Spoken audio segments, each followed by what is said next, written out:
Hello and welcome to the Crystal Quiet podcast. I am your host, Adriana Montenegro, and this is episode 4 of the Crystal Quiet podcast, the autotelic life part 2.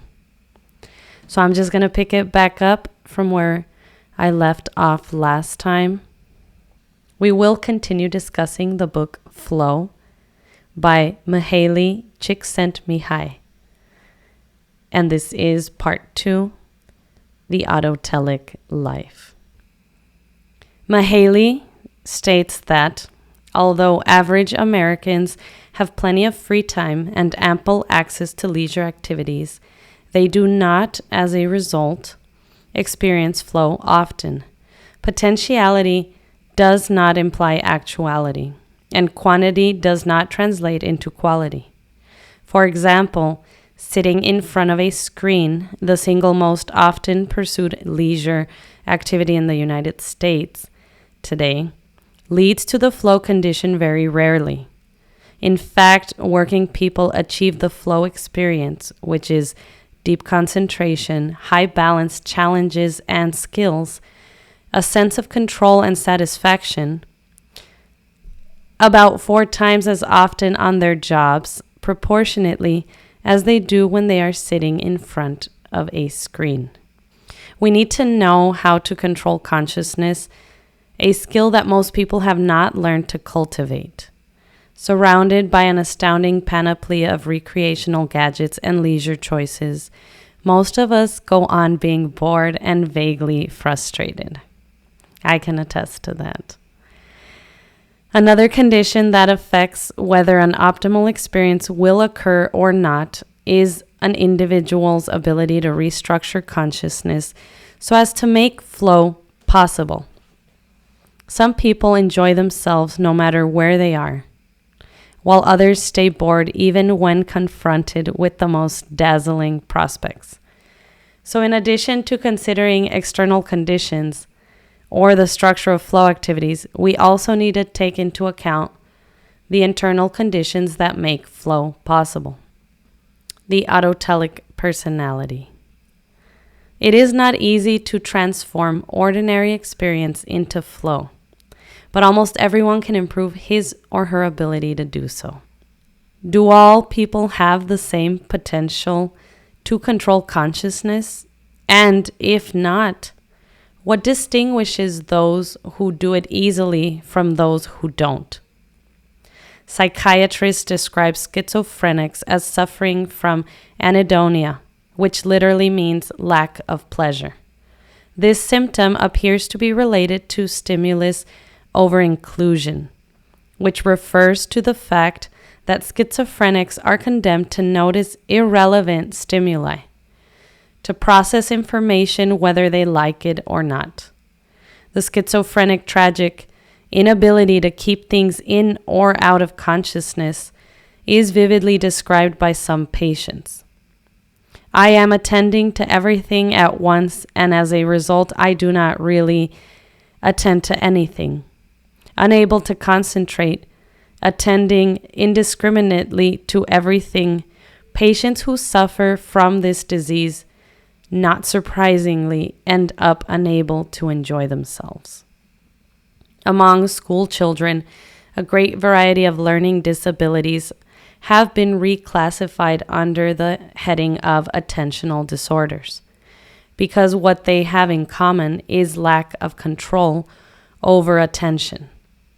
Although attentional disorders are likely to depend on chemical imbalances, it is also very likely that the quality of childhood experience will either exacerbate or alleviate their course.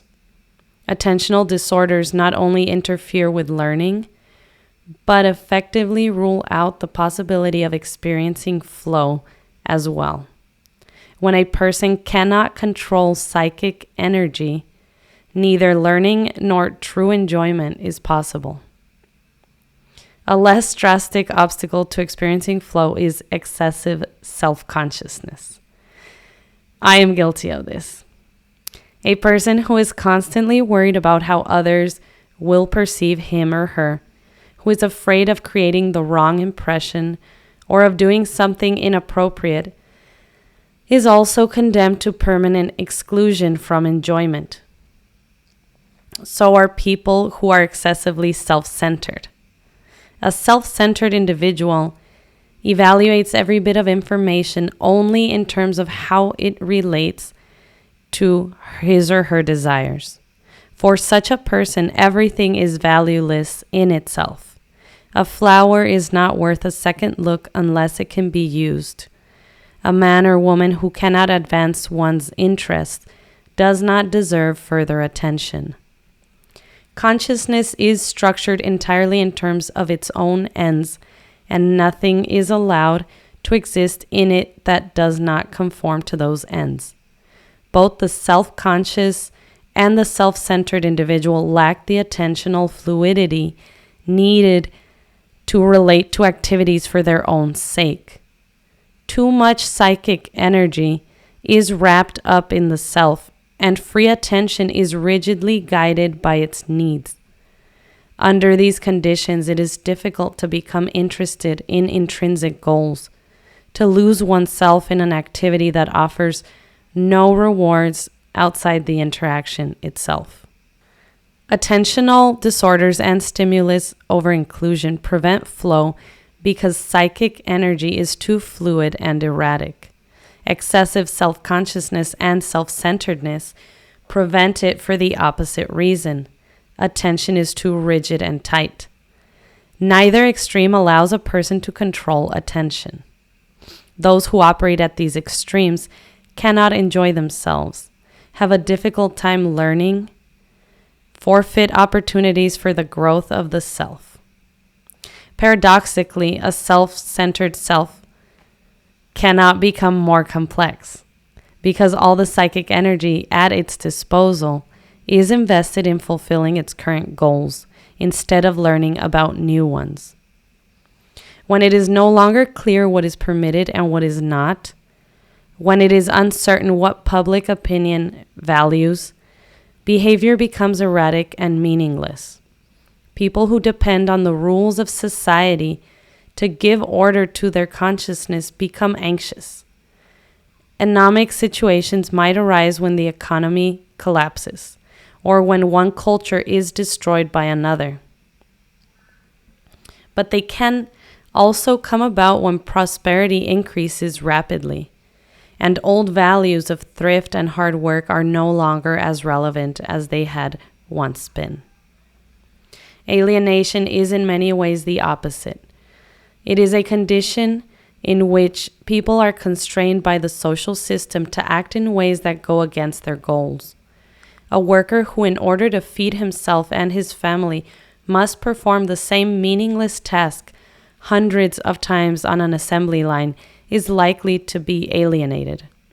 In socialist countries, one of the most irritating sources of alienation is the necessity to spend much of one's free time waiting in line for food, for clothing, for entertainment, or for endless bureaucratic clearances.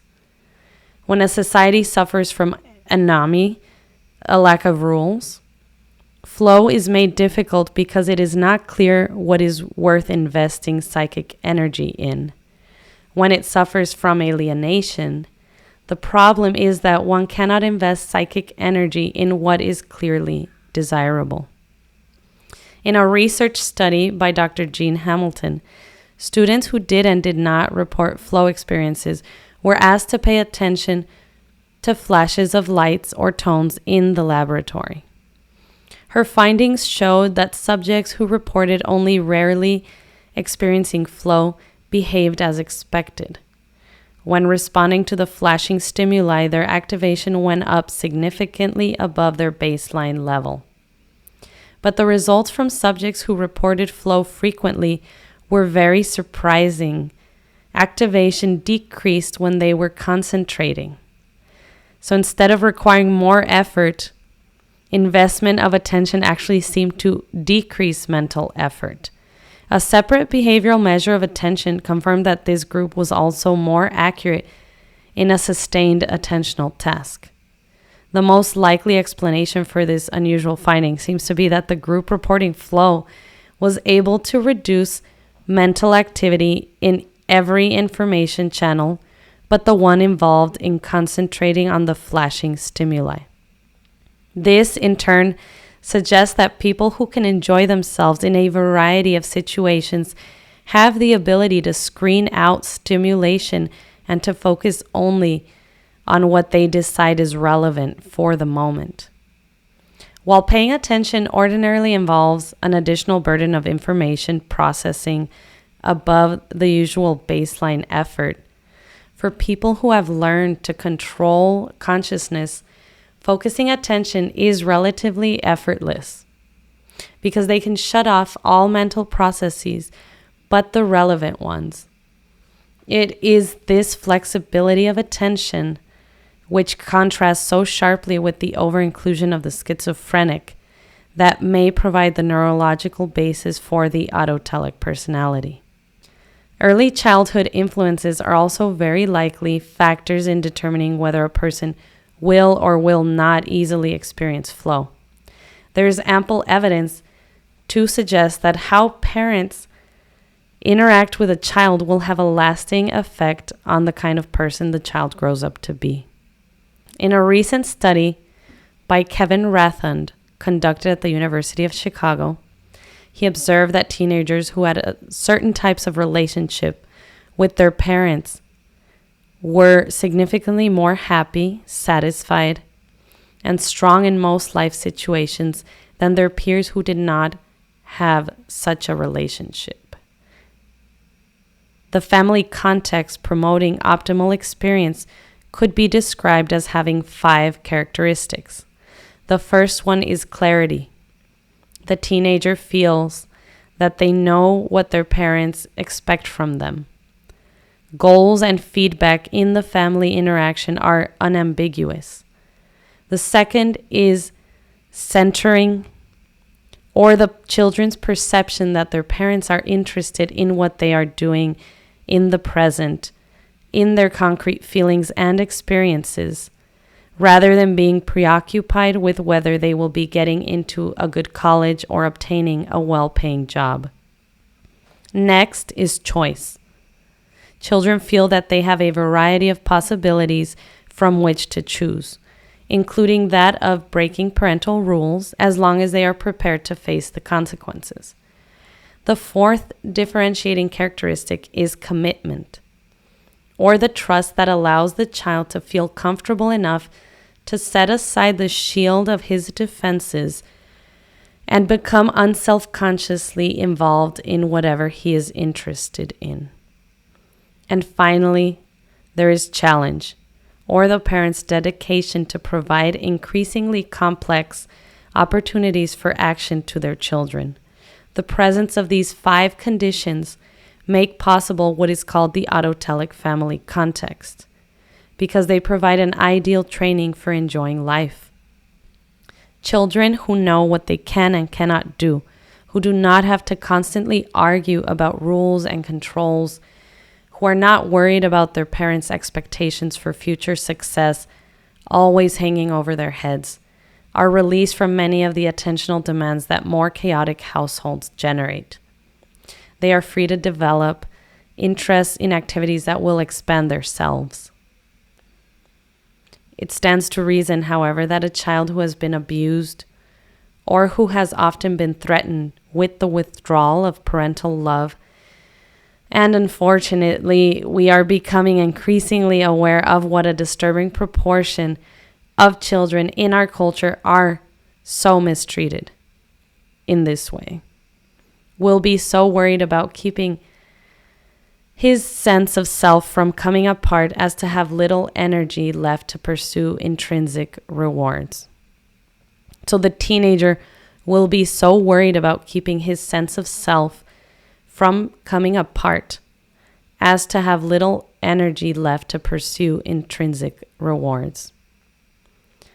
The traits that mark an autotelic personality are most clearly revealed by people who seem to enjoy situations that ordinary persons would find unbearable.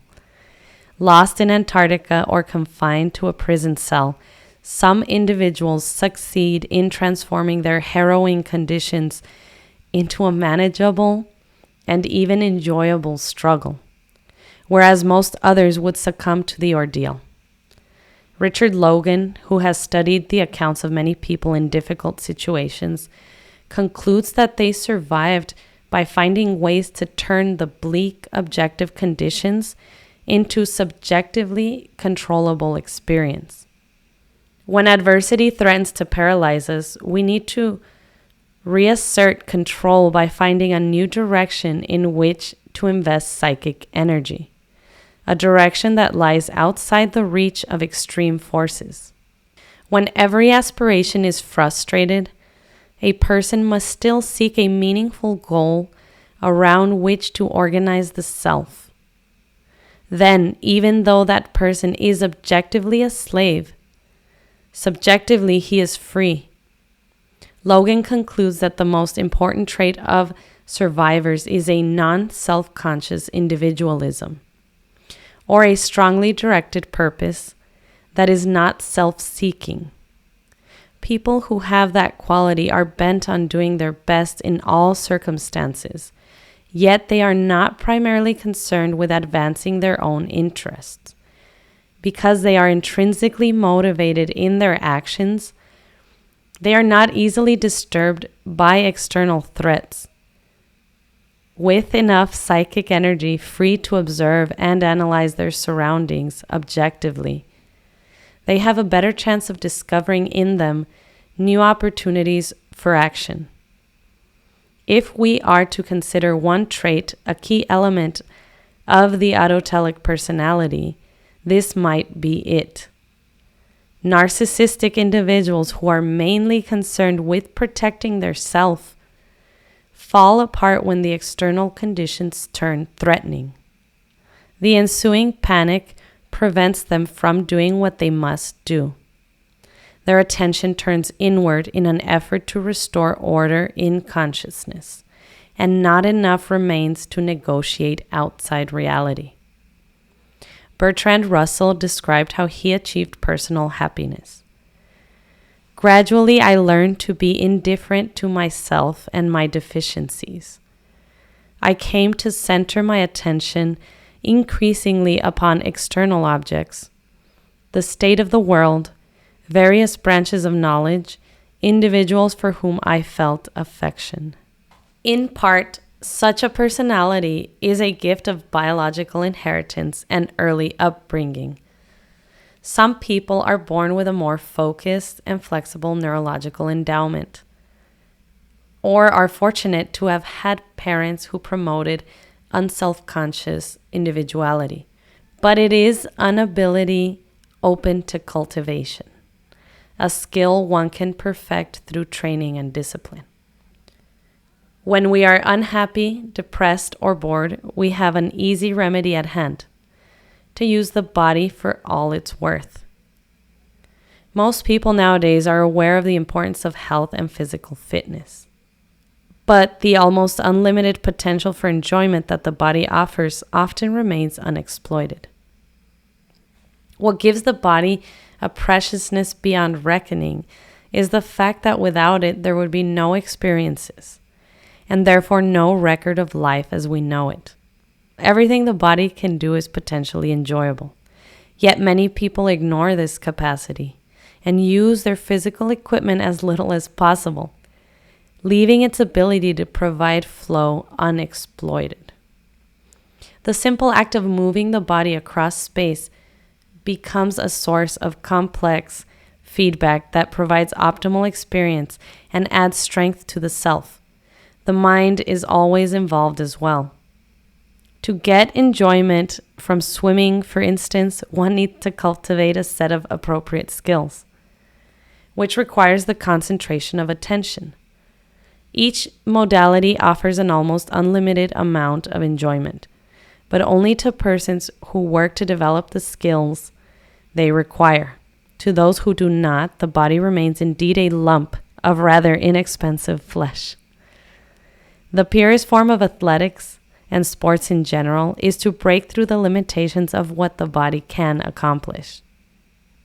And you do see this whenever you try your hand at dancing, or ice skating or any specific sport or activity that involves body, the closer you get to a limit, or the more you actually push yourself to the limits of what you thought was possible, the more enjoyment and fulfilling it is to see yourself break those limitations and go beyond what is imaginable, what you thought was possible for yourself. Sometimes, yes, there are standards and, I guess, accomplishments and what set the standard of like what is humanly possible. And yet these world records have often gotten broken by new people who determine, they come at it and they decide they're just going to keep working on themselves to get better until they actually break the world record of whatever it is they're doing, whether that's in track and field or swimming. We've all seen it happen at the Olympics or, in any other context. And so it's exciting. And I think I do love what it says about we all have this capacity. We can all move our body, and we get the chance to explore how we'd like to move the body. There's rock climbing, there is swimming, there is hiking, there's running, there's all sorts of activities. And you don't have to like all of them. You can just pick and choose and try them out. See which one actually works for you. The point is to explore the sensations and the body, and how Mihaly says that you can actually get enjoyment from any activity, because it really is a state of mind, and just putting your attention towards anything and being curious about it, to wonder about what can I learn from this? How can I get better by trying something I've never done before, or by honing a skill that you do know how to do, an activity that you already know. It's just about your state of mind and the attitude that you bring towards any activity. He mentions every person, no matter how unfit he or she is, can rise a little higher, go a little faster, and grow to be a little stronger. The joy of surpassing the limits of the body is open to all. Enjoyment, as we have seen, does not depend on what you do, but rather how you do it.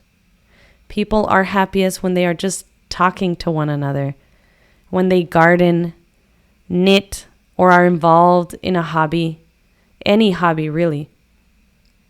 All of these activities require few material resources, but they demand a relatively high investment of psychic energy.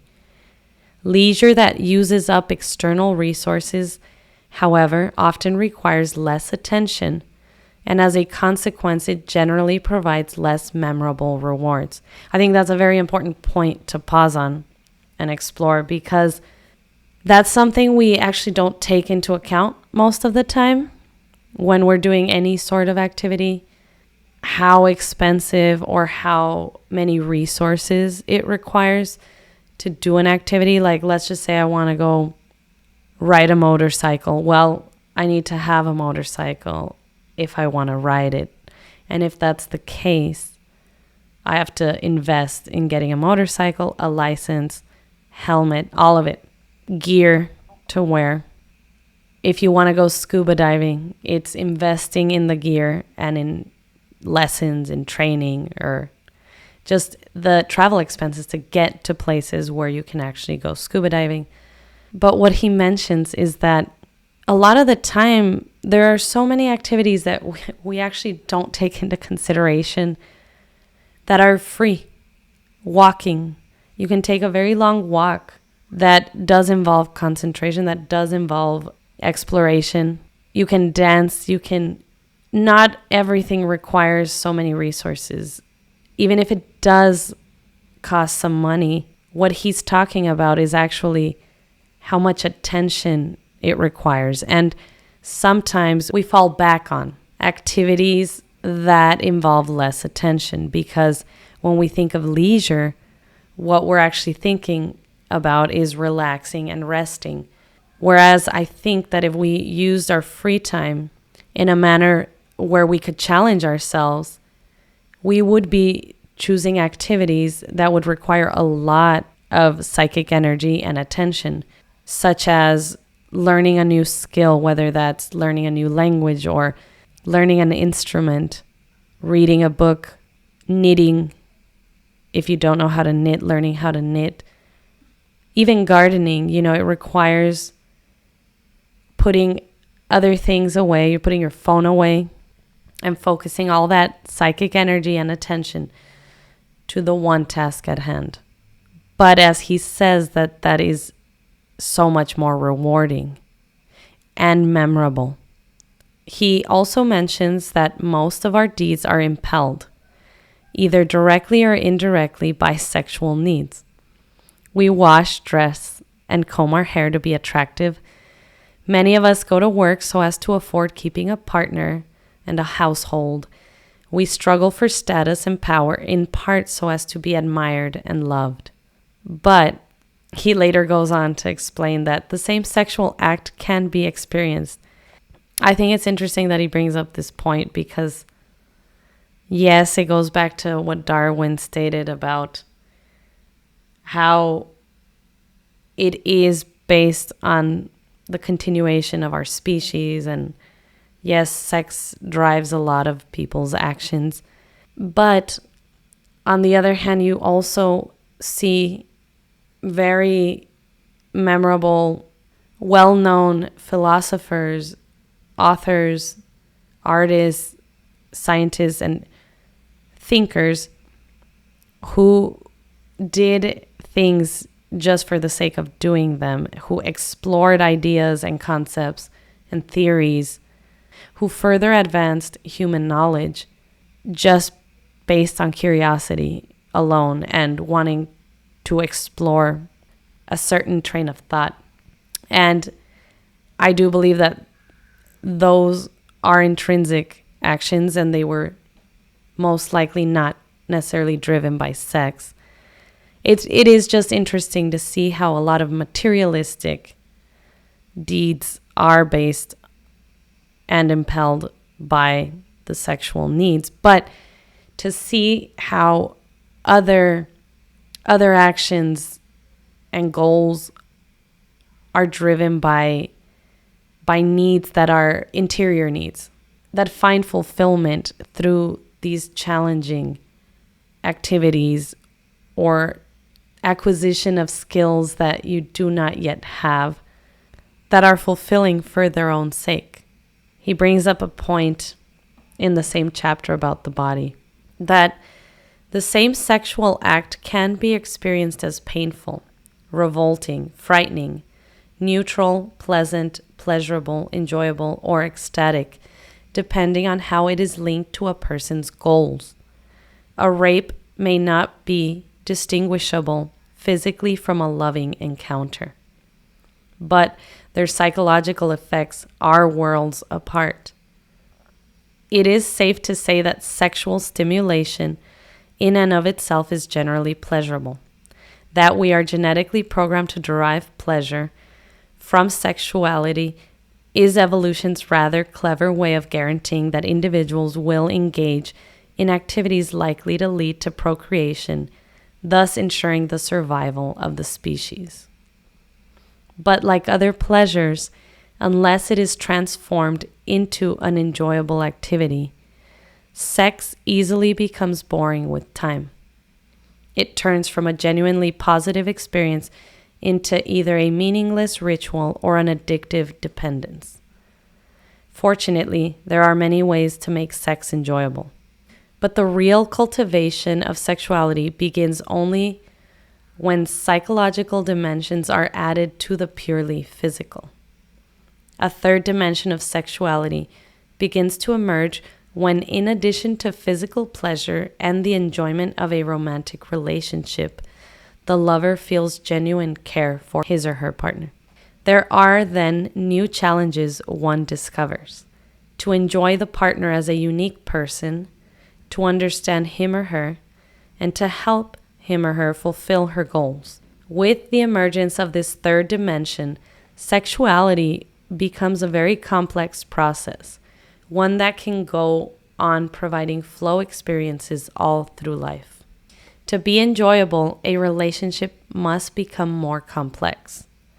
To become more complex, the partners must discover new potentialities in themselves and in each other.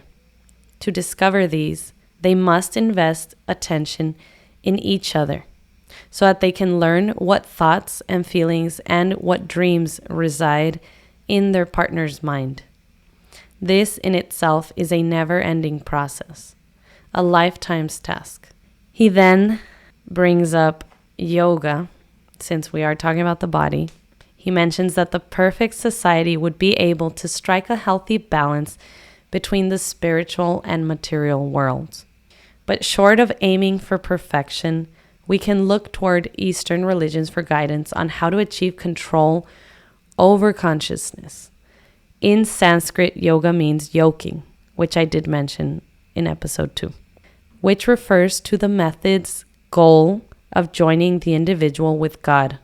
First, by uniting the various parts of the body with one another, then making the body as a whole work together with consciousness as part of an ordered system. Patanjali, about 1500 years ago, prescribed 8 stages of increasing skills.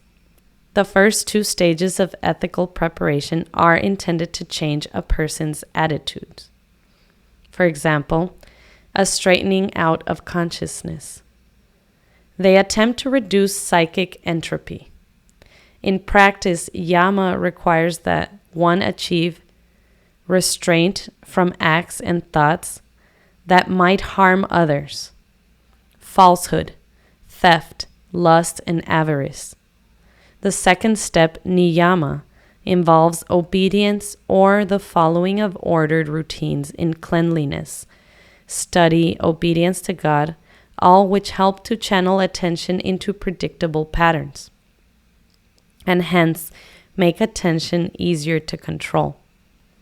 The next 2 stages involve physical preparation or development of habits that will enable the practitioner to overcome the demands of the senses and make it possible for him to concentrate without growing tired or distracted. The third stage consists of practicing various asanas, ways of sitting or holding postures for long periods without succumbing to strain or fatigue. The fourth stage is pranayama, or breath control, which aims to relax the body and stabilizes the rhythm of breathing. The fifth stage is called pratyahara, withdrawal. It involves learning to withdraw attention from outside objects by directing the input of the senses, thus becoming able to see, hear, and feel only what one wishes to admit into awareness. Sixth stage, dharana, or holding on, is the ability to concentrate for long periods on a single stimulus. And the seventh, dhyana, in which one learns to forget the self in uninterrupted concentration that no longer needs the external stimuli of the preceding phase. Finally, the yogi can achieve samadhi, the last stage of self-collectedness, when the meditator and the object of meditation become one. Those who have achieved it describe samadhi as the most joyful experience in their lives. Music. It is not the hearing that improves life, it is the listening. As with anything else, to enjoy music, one must pay attention to it. Before the advent of sound recording, a live musical performance retained some of the awe that music engendered when it was still entirely immersed in religious rituals. One approached the event with heightened expectations, with the awareness that one had to pay close attention because the performance was unique and not to be repeated again. The very conditions of live performance help focus attention on the music and therefore make it more likely that flow will result at a concert than when one is listening to reproduced sound. And I agree with this because when I would do my performance art, the reason I even started experimenting with doing performance art was for this exact reason. I think all my art has centered around being present and presence. And I noticed that even though you can sit at home and watch a film or listen to a record or music, it does not connect you to the artist in the same way as when you are in front of the performer. And you not only, you feel you are a participant in the art form and in whatever is going on. You just become, as he says, very similar to the yogic experience. You become one with the music or with the musicians and or with the artists, the performers or actors doing a live performance of a play. You become one with them, and it is this exchange of energy that is happening on stage or even just between the audience and the artist or the audience and the musician and the music itself. Something is happening. There is an exchange of energy and life, I think, that goes beyond what can happen when you are listening at home. And I don't say this to take away from work that is recorded or a movie that is being watched at home, because I do think they do have their separate value, and that those art forms have their own way of reaching and connecting to the viewer or the listener. Just as it happens when someone is reading a book, I do believe that has been one of the oldest forms of expression through writing. And we have had books and we have been reading books for forever. And therefore, there is a connection that happens between the person reading and the person who wrote it, whether that person is dead or not. There is an exchange happening. It is just felt at a greater level of intensity when it is happening right in front of you during a live performance. And so I do agree with him. He then goes on to talk about the silence between sounds, which is lovely. That's one of my favorite things about performances or music itself, is what isn't being said is its own language. And he says, if listened to closely, that can be very exhilarating. Listening to music usually starts as a sensory experience. The next level of challenge music presents is the analogic mode of listening. In this stage, one develops the skill to evoke feelings and images based on the patterns of sound. The most complex stage of music listening is the analytic one. In this mode, attention shifts to the structural elements of music instead of the sensory or narrative ones. Listening skills at this level involve the ability to recognize the order underlying the work and the means by which the harmony was achieved. Plato believed that children should be taught music before anything else. In learning to pay attention to graceful rhythms and harmonies, their whole consciousness would become ordered. But even when children are taught music, the usual problem often arises. Too much emphasis is placed on how they perform and too little on what they experience. Parents who push their children to excel at the violin are generally not interested in whether the children are actually enjoying the playing. They want the child to perform well enough to attract attention, to win prizes, to end up at Carnegie Hall, By doing so, they succeed in perverting music into the opposite of what it was designed to be. They turn it into a source of psychic disorder. Learning to produce harmonious sounds is not only enjoyable, but like the mastery of any complex skill, it also helps strengthen the self.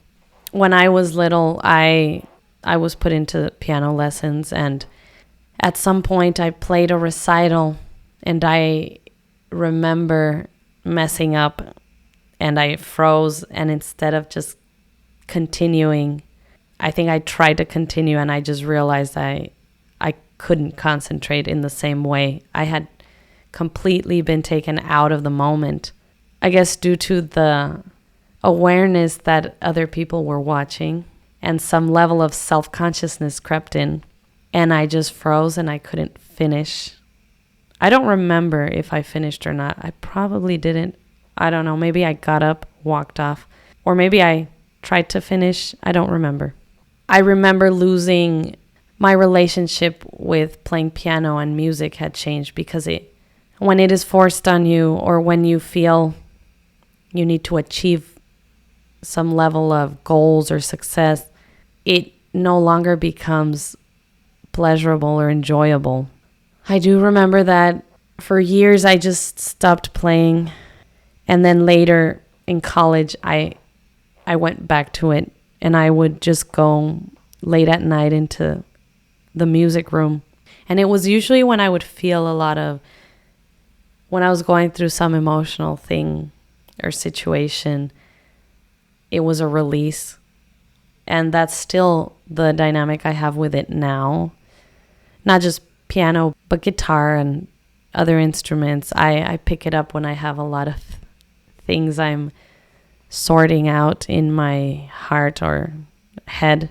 It's pleasurable for me when I'm just doing it for myself, when I notice that I can pick up the guitar and just play what I'm feeling, and just play because I want to hear the sounds that I'm creating and making and jumbling together, and that it doesn't come from this necessity to achieve any sort of goal.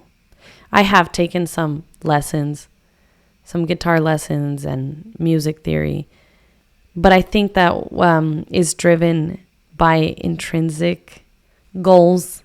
I was just curious. I was very curious about music and why I liked certain sounds and how they work together. Like the flamenco sound, I was always very curious why I'm drawn to very Eastern and Middle Eastern sounds and rhythms and odd time signatures. And I was just very curious about it. So I would research and I would read about different modes, Phrygian and all other types, Locrian, and just interesting ones that I just found just based on curiosity. I wanted to explore and just read about and just understand so that I could better enjoy when I do sit with the guitar, and I could actually, I don't know, even come up with stuff that is in that modality and just play around. But it never came from an extrinsic source, which is great. It was, as an adult, it was never forced on me. And therefore my dynamic with music as an adult has been very pleasurable, because I know I do it when I want to, and it feels great when I do it, and I enjoy it.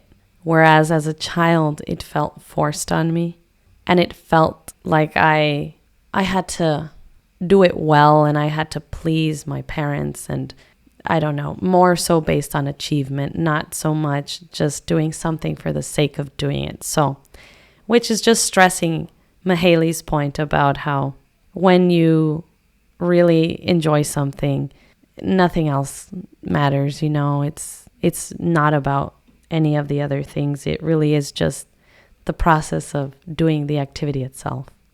The cultivation of taste only leads to enjoyment if one takes control of the activity. The other danger in becoming involved with culinary delights, and here again the parallels with sex are obvious, is that they can become addictive. It is not by chance that gluttony and lechery were included among the 7 deadly sins. The fathers of the church well understood that infatuation with the pleasures of the flesh could easily drain psychic energy away from other goals. But repression is not the way to virtue. When people restrain themselves out of fear, their lives are by necessity diminished.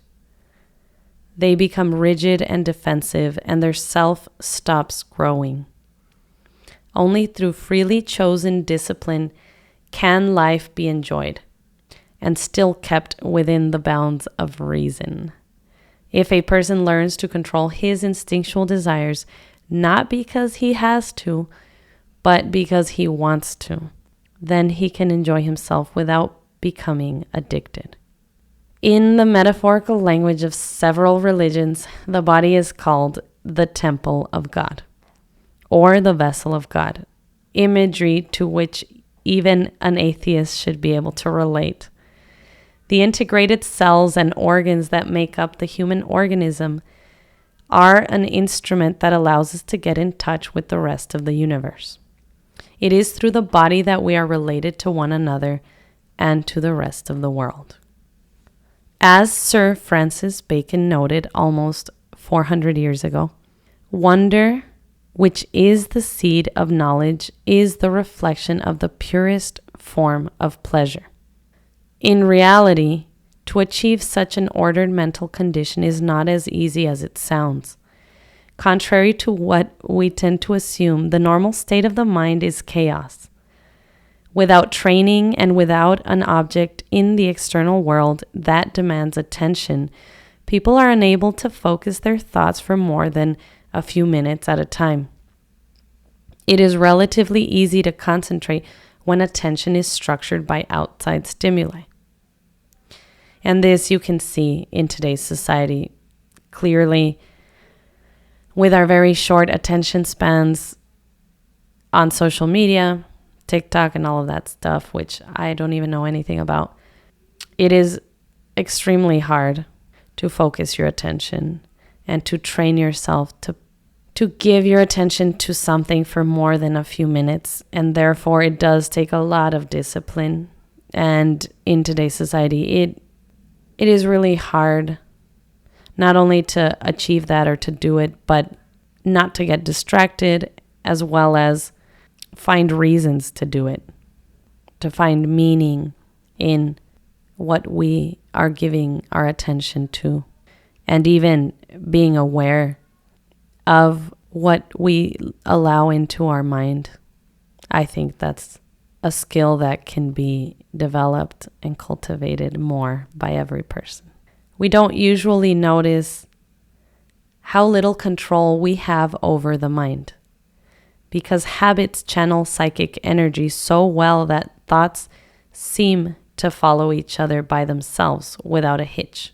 But when we are left alone with no demands on attention, the basic disorder of the mind reveals itself.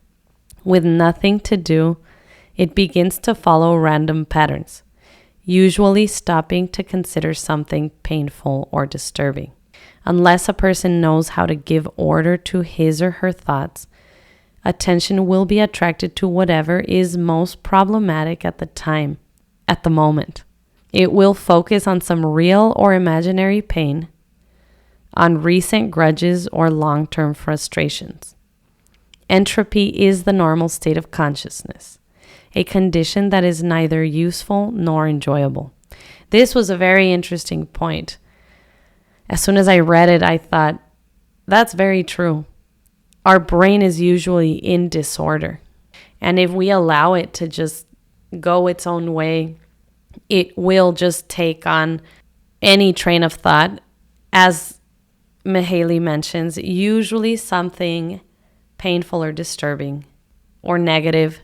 As you can tell, I do think that a lot of mental illnesses derive because of things like this. And it's most likely due to a lack of order or a lack of meaning, a lack of goals.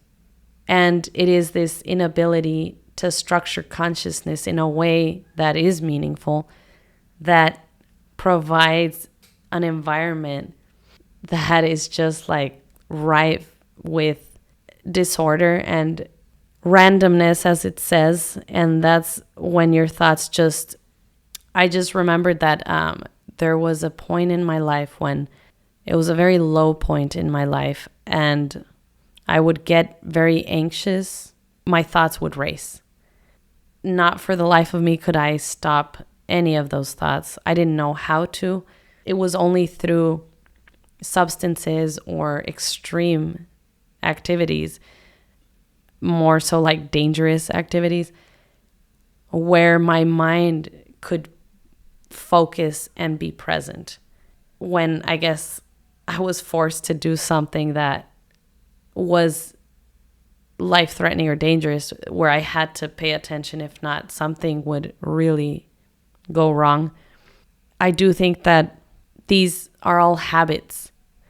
And at the moment, I didn't realize that I could, on my own, just start to pay attention to how my mind is structuring itself or is choosing these thoughts.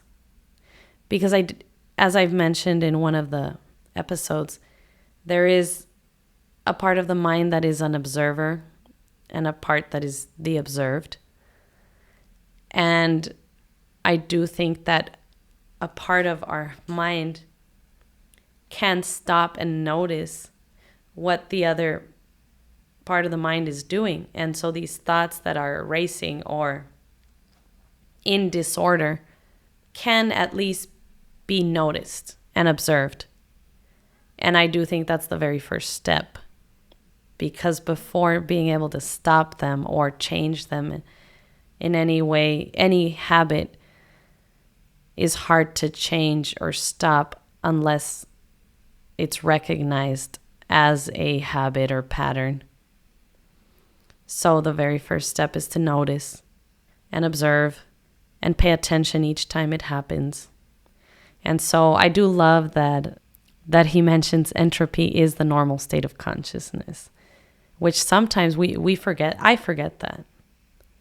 And then when my brain is in disorder, even now when I have done some work on myself to where I think I have attempted to try my best to be in the moment and present, I still catch myself in situations where my brain is like, I'm just suddenly focused on some imaginary pain that I think will happen, or a real pain that is either on my body or mentally, or as he says, recent grudges, long-term frustrations, things that I could change about my life, or they come back and they just keep eating away at you. And I notice that when I am in a state of flow, when I am at my happiest and most pure form, is when I'm fully engaged with whatever it is I'm doing. So I'm working on cultivating, on spending more time doing activities where I'm not just letting my mind roam and wander in the disorder, but I've actually consciously chosen activities that fully engage my mind and fully engage my body and my mind, both. As he says, in this pursuit of a goal that challenges me and puts me in this state of flow so that my consciousness is in order and is suddenly somehow put in order as soon as there is a concrete goal in my mind and an activity that makes sense, not just because it is coming from a point of self-centeredness, but more so I know that this is not just for me, but perhaps for the betterment of others, or could potentially serve humanity in some way. That is when it feels I am the most at peace and connected. And I feel like I am one with whatever I am doing, and I am one with the universe, and, all that stuff that they mention in Eastern traditions when they talk about yoga or nirvana or achieving some kind of mental state where there is nothing, mostly because you are fully present and you are here in the now. So going back to the book, he says, to avoid this condition of entropy, people are naturally eager to fill their minds with whatever information is readily available, as long as it distracts attention from turning inward and dwelling on negative feelings. This explains why such a huge proportion of time is invested in watching television, despite the fact that it is very rarely enjoyed. Compared to other sources of stimulation, like reading, talking to other people, or working on a hobby, TV can provide continuous and easily accessible information that will structure the viewer's attention at a very low cost in terms of psychic energy that needs to be invested. Jerome Singer, the Yale psychologist who has studied daydreaming and mental imagery, has shown that daydreaming is a skill that many children never learn to use. And he discusses the different ways it can be beneficial, not just to children, but later even as adults. But for children in particular, daydreaming is a way a children can use as a coping mechanism when facing a difficult situation in reality. It is a way of escaping into your imagination and creating different scenarios than the ones that actually happen to you in real life. And another beneficial factor of daydreaming is that it provides a way of imagining not just the future or future options or ways of thinking or even pathways that a child can imagine, and therefore different courses of action that they could take in different situations and they can learn from. And so I do think that daydreaming can be very beneficial. And for me, that was the case when I was growing up. My childhood was not one of the happiest, and therefore I experienced reality as a nightmare.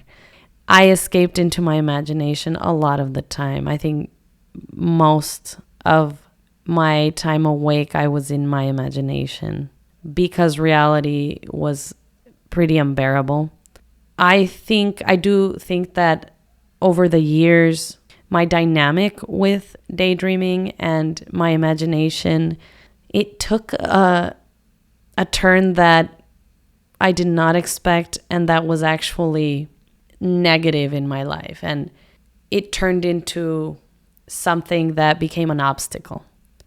My imagination, my dynamic with my imagination became problematic, to where I would rely on that as if I was a child to deal with my reality instead of facing some issues that were actually necessary to face head on in a very raw, present manner by dissociating, which it's a form of psychologically detaching, and going into your imagination is a way of dissociating. And I did that too often, I think, even as a teenager, as a young adult, and then later even as an adult. I would have the tendency to just escape into my imagination to make myself feel better. So it was a coping mechanism, but then I would stay there and live there. I would let reality just crash and burn, and things in my life just become chaotic because I was choosing to live in my head and in my imagination instead of facing the uncomfortable issues that were coming up in reality. It wasn't till I did, some work through AA and therapy and have done some healing that I think my dynamic with my imagination has gotten healthier, but for a really long time. And don't get me wrong, I love my imagination. It's, I think, one of my most treasured and valuable gifts and things in my life. And I view it as one, it's like my best friend, as my buddy, my little buddy. And so it was more about changing the dynamic with my little buddy and my imagination so that it wasn't hurting me in the long term. And it was more about finding a more mature way and healthier way of relating to my imagination and utilizing it as an adult would when I actually needed my imagination, and not just depending so heavily on it when I shouldn't be. When it came to interacting with others or finding solutions to real problems, just using my imagination as a cocoon or as a cave I could escape into that would take me away from real life. I feel that just like a butterfly, my imagination, I couldn't just stay in the cocoon. I had to get out of the cocoon. It has been very nice to see that dynamic with my imagination change recently. And now I can rely on it when I need to use it in this adult manner, and not so much as a child would, a wounded child would, where I could just escape into it and lock myself in to escape. And so I just mentioned that in case anyone needs to hear that, because when I read this, I mean, he mostly mentioned positive stuff and how beneficial daydreaming and imagination is to a child. And it really is, imagination is the biggest gift, I think, for mankind. And even for me as a child, I don't think I would have wanted to be alive if I had not had my imagination and imaginative powers to create and to live in my head when I did. But I also do see its negative implications as well. And it's just, as with everything, as with any tool, and as with anything, it's just a matter of how you use it, how you utilize it, and not so much that it in itself is a bad thing or a good thing. It can be a wonderful, magnificent thing. It was my dynamic with it that ended up becoming toxic or unhealthy, because I relied on it in a way that I don't think was helping me in any way. So going back to the book, it is valid to consider memory the oldest mental skill from which all others derive. For if we weren't able to remember, we couldn't follow the rules that make other mental operations possible. All learned information had to be transmitted from the memory of one person to that of another. A person who cannot remember is cut off from the knowledge of prior experiences, unable to build patterns of consciousness that bring order to the mind. It is kind of mind-blowing to think of the very first human being and how consciousness began, and even how information passed down from one human to their offspring, and then from that person to their offspring, and over thousands of generations that have continued. It is pretty mind-blowing. But here we are. He also mentions a quote by Luis Buñuel, who said that life without memory is no life at all. Our memory is our coherence, our reason, our feeling, even our action. Without it, we are nothing. All forms of mental flow depend on memory, either directly or indirectly. To remember a long list of elders going back a dozen generations is particularly enjoyable, in that it satisfies the need to find a place in the ongoing stream of life. To recall one's ancestors places the recaller as a link in a chain that starts in the mythical past and extends to the unfathomable future. And it's true, if we didn't have memory, or if we didn't have the ability to pinpoint ourselves in this giant stream of life, where our ancestors came, what part of the world, what helped to shape who we are now, we would have no sense of context. It would be very hard to make sense of who we are, where we came from, what we're doing here. And so I think it adds meaning to our life. Lists of edible herbs and fruits, health tips, rules of behavior, patterns of inheritance, laws of geographical knowledge, rudiments of technology, and pearls of wisdom were all bundled into easily remembered sayings or verse. As far back as there are records or human intelligence, the most prized mental gift has been a well-cultivated memory. While others need external stimulation, TV, reading, conversation, drugs, to keep their minds from drifting into chaos, the person whose memory is stocked with patterns of information is autonomous and self-contained. If you decide what you would like to have in memory, the information will be under your control, and the whole process of learning by heart will become a pleasant task instead of a chore imposed from outside.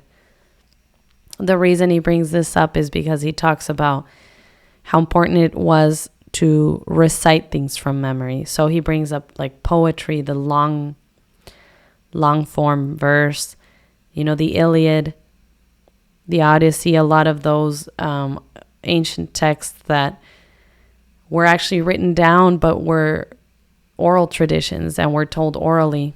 These were stories that were passed down, and it's interesting to see how humans have evolved and how even the way we process information and pass down information has changed over time. He then goes on to talk about, it is less likely that one will become a bore when one is intrinsically motivated, with a genuine interest in the material and a desire to control consciousness rather than in controlling the environment. I realize I have this tendency to want to control situations or people, and it takes away my anxiety to be able to kind of have things play out the way I think would work best. But in life, that's just not the case. And it's actually healthier to focus on yourself in most cases, in almost every moment, instead of shifting your attention on controlling what is outside of you, because clearly most of what is outside of you, you cannot control. And that is something they repeat in the rooms of AA a lot. It is the serenity prayer. God, grant me the serenity to accept the things I cannot change, the courage to change the things that I can, and the wisdom to know the difference. And I think that the reason that serenity prayer works and is so vital to the program, and not just the program, but similar ideas have helped other people, because it is based on that idea that you can change yourself, but you cannot change other people. You cannot change someone's intentions, motivations, decisions, actions most of the time. People are going to do what they're going to do because they have a will of their own. But you can focus on yourself and see what you can change in yourself to better accept your reality and work with what is happening. And usually this means, to better accept your reality without feeling like you need to control or force or change some aspect of the situation or some person, because usually there is something we can do, whether it's changing our attitude, changing a reaction, changing our state of mind, what we are focused on, that can help in those moments to deal with it in a better way. Mahaley goes on to talk about how it is important to stress here a fact that is all too often lost sight of. Philosophy and science were invented and flourished because thinking is pleasurable. Great thinkers have always been motivated by the enjoyment of thinking rather than by the material rewards that could be gained by it. Democritus stated, "It is godlike ever to think on something beautiful and on something new. Happiness does not reside in strength or money. It lies in rightness and many-sidedness." Some of his more enlightened contemporaries claim that Democritus called confidence, which is a mind devoid of fear, the highest good. I really like that idea because lately for me personally, that is something I am trying to cultivate within myself, not just self-confidence, but confidence in others. And it is this idea of trying to remove fear from the mind and noticing that the actions we take don't have to be based on fear, that they can be based on this idea of the highest good. I guess that is faith, taking action even without knowing where it can take you. Playing with ideas is extremely exhilarating. Not only philosophy, but the emergence of new scientific ideas is fueled by the enjoyment one obtains from creative and new ways of describing reality. Whenever the outside world offers no mercy, an internal symbolic system can become a salvation. People without an internalized symbolic system can all too easily become captives of the media. They are easily manipulated by demagogues, pacified by entertainers, and exploited by anyone who has something to sell.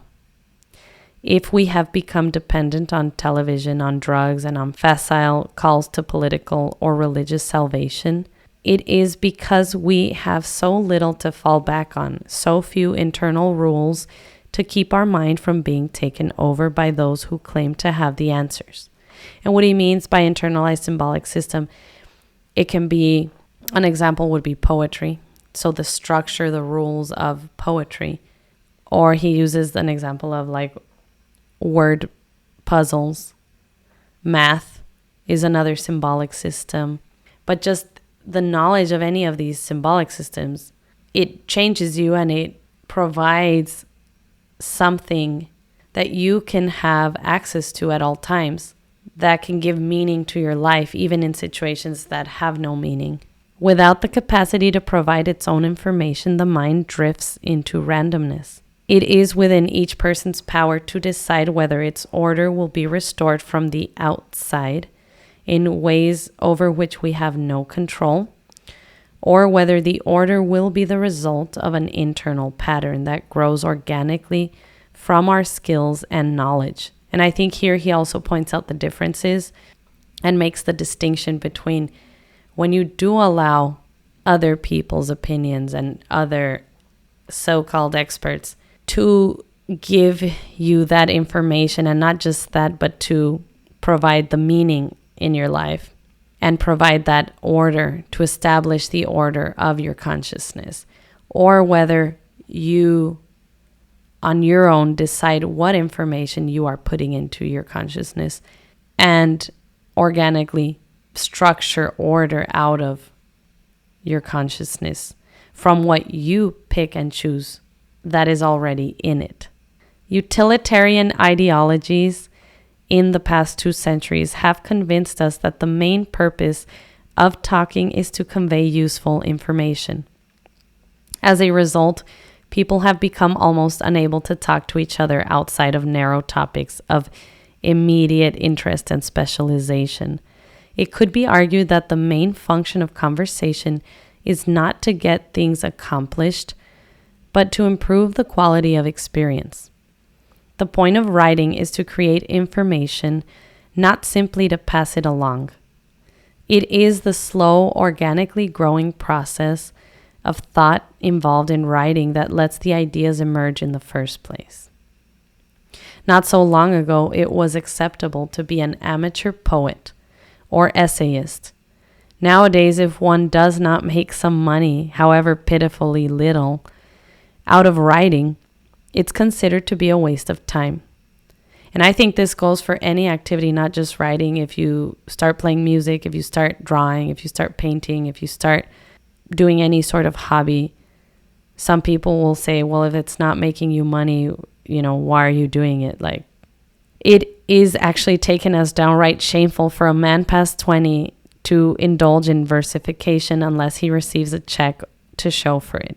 And unless one has great talent, it is indeed useless to write, hoping to achieve great profit or fame.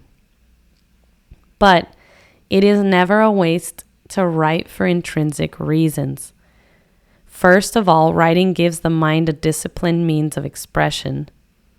It is a way to analyze and understand experiences, a self-communication that brings order to them. Writing becomes a therapy for shaping some order among the confusion of feelings. New discoveries still come to people as they did to Democritus, sitting lost in thought in the market square of his city. They come to people who so enjoy playing with ideas that eventually they stray beyond the limits of what is known and find themselves exploring uncharted territory. It is often under such unassuming circumstances, with people dedicated to playing with ideas, that breakthroughs in the way we think occur. Breakthroughs in science will depend primarily on the resources of a single mind. It is important to realize that for centuries, great scientists did their work as a hobby because they were fascinated by the methods they had invented rather than because they had jobs to do and fat government grants to spend. Gregor Mendel was a clergyman, and his experiments that set the foundations of genetics were the results of a gardening hobby. Can you believe that? Einstein wrote his most influential papers while working as a clerk in the Swiss Patent Office. These and many other great scientists were not handicapped in their thinking because they were not professionals in their field. Recognized figures with sources of legitimate support. They simply did what they enjoyed doing and continued to do so no matter what. The mental framework that makes science enjoyable is accessible to everyone. It involves curiosity, careful observation, a disciplined way of recording events, and finding ways to tease out the underlying regularities in what one learns. It also requires the humility to be willing to learn from the results of past investigators, coupled with enough skepticism and openness of mind to reject beliefs that are not supported by facts. What keeps many of these people from developing their skills further? Here he's talking about people, amateur scientists or laymen who on their free time will do some scientific experiments or work on research on their free time. And then he says that what keeps many of these people from developing their skills further is the belief that they will never be able to become genuine, professional scientists, and therefore that their hobby should not be taken seriously. But there is no better reason for doing science than the sense of order it brings to the mind of the seeker. If flow rather than success and recognition is the measure by which to judge its value, science can contribute immensely to the quality of life. Philosophy used to mean love of wisdom, and people devoted their lives to it for that reason.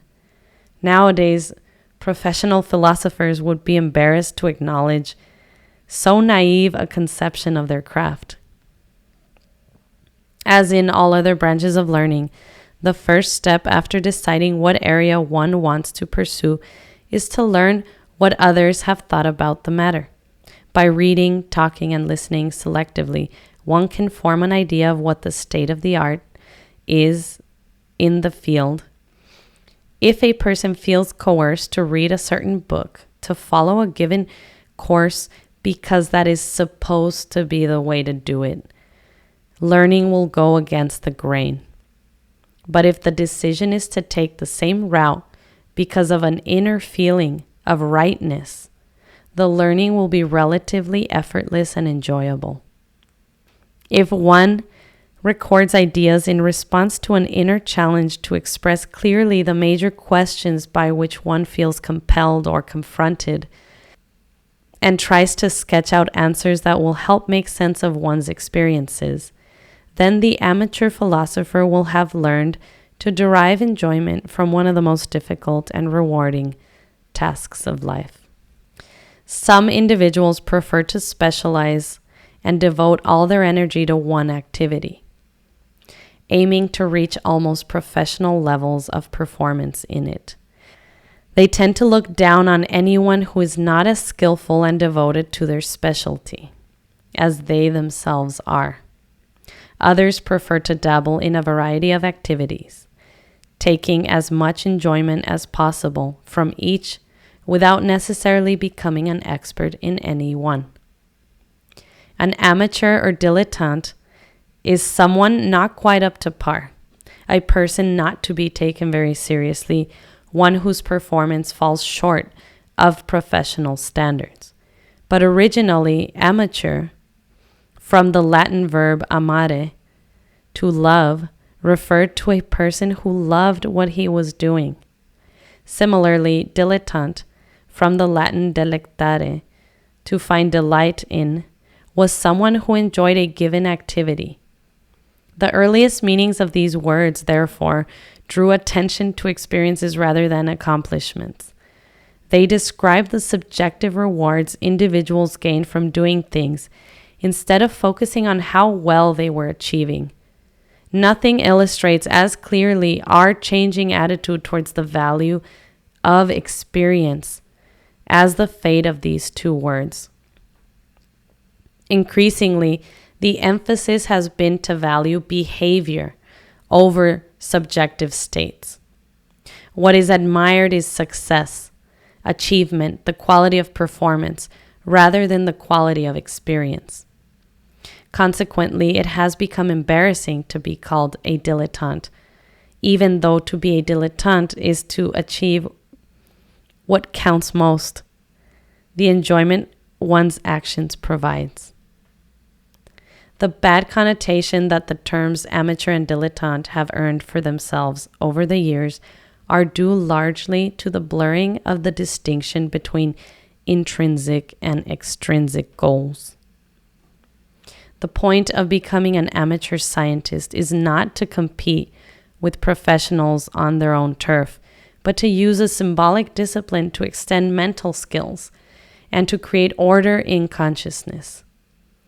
The moment that amateurs lose sight of this goal and use knowledge mainly to bolster their egos or to achieve a material advantage, then they become caricatures of the scholar.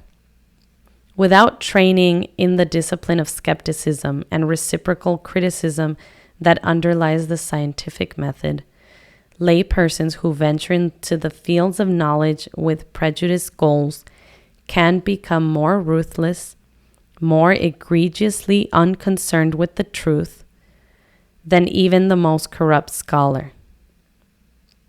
Many people give up on learning after they leave school because 13 or 20 years of extrinsically motivated education is still a source of unpleasant memories. Their attention has been manipulated long enough from the outside by textbooks and teachers, and they have counted graduation as the first day of freedom. But a person who forgoes the use of his symbolic skills is never really free. His thinking will be directed by the opinions of his neighbors, by the editorials in the papers, and by the appeals of the media. He will be at the mercy of, quote-unquote, experts. Ideally, the end of extrinsically applied education should be the start of an education that is motivated intrinsically. At that point, the goal of studying is no longer to make the grade, earn a diploma, and find a good job. Rather, it is to understand what is happening around one, to develop a personally meaningful sense of what one's experience is all about. Rather, it is to understand what is happening around one, to develop a personally meaningful sense of what one's experience is all about. From that will come the profound joy of the thinker. As described by Plato, the young man who has drunk for the first time from that spring is as happy as if he had found a treasure of wisdom. He is positively enraptured. He will pick up any discourse, draw all its ideas together to make them into one, then take them apart and pull them to pieces. He will puzzle first himself, then also others, badger whoever comes near him, young and old, sparing not even his parents nor anyone who is willing to listen. This quotation is about 24 centuries old, but a contemporary observer could not describe more vividly what happens when a person first discovers the flow of the mind.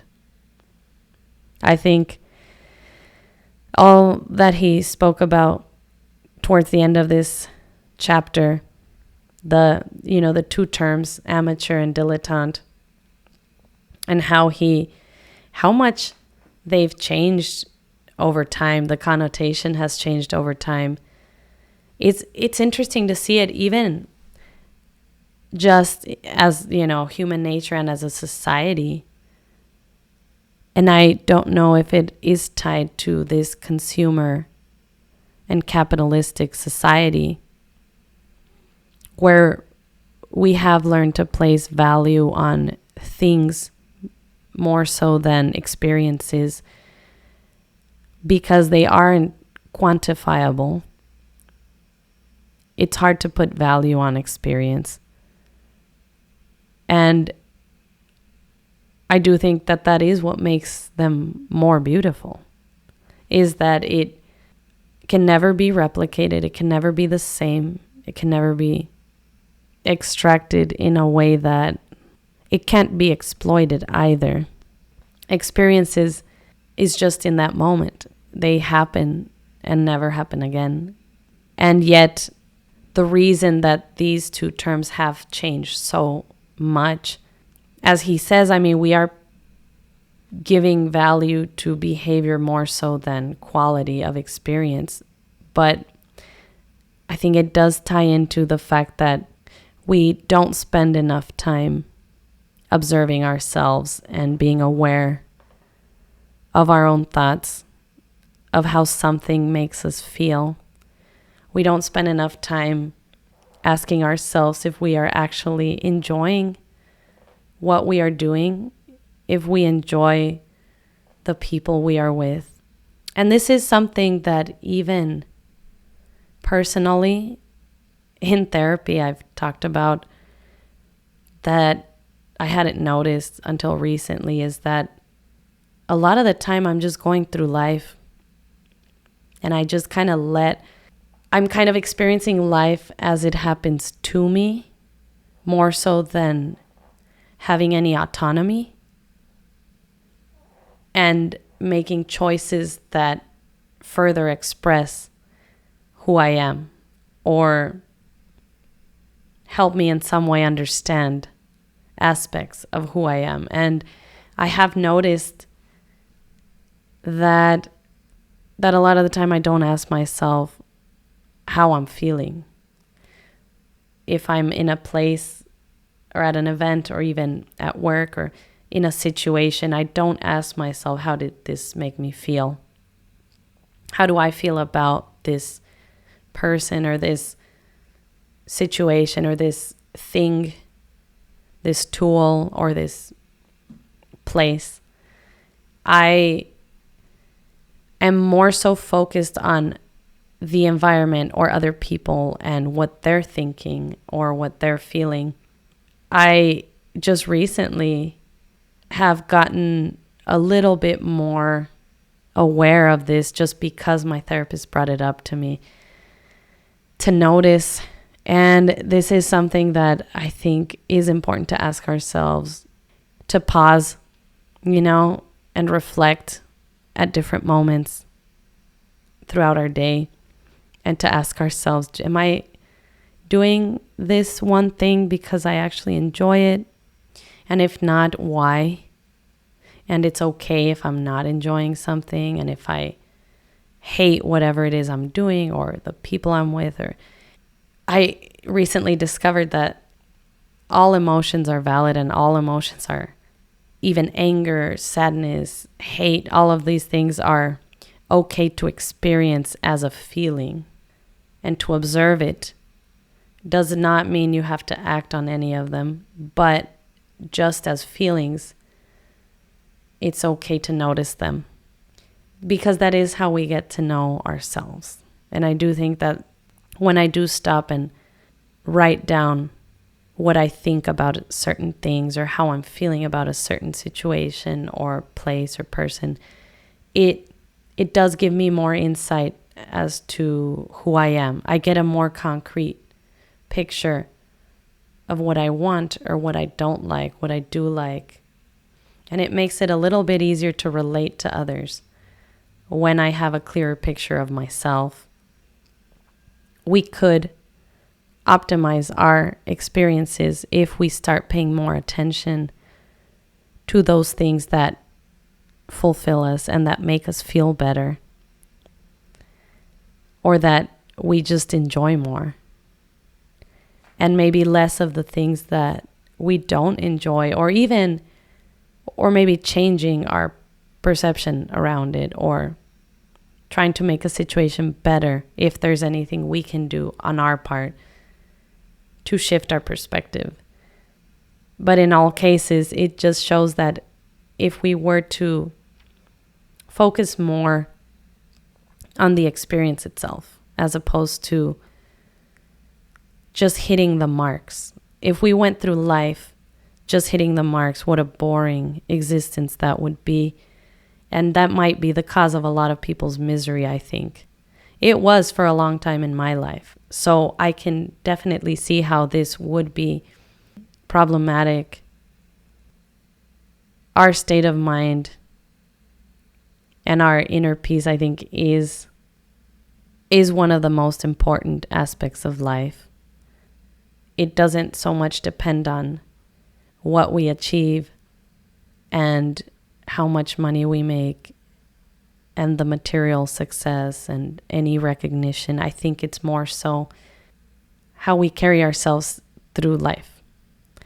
Our attitude, our state of mind, our state of being. How content are we as we go through life? How fulfilled are we when we get up in the morning, when we go to sleep? I think these are the things that matter the most.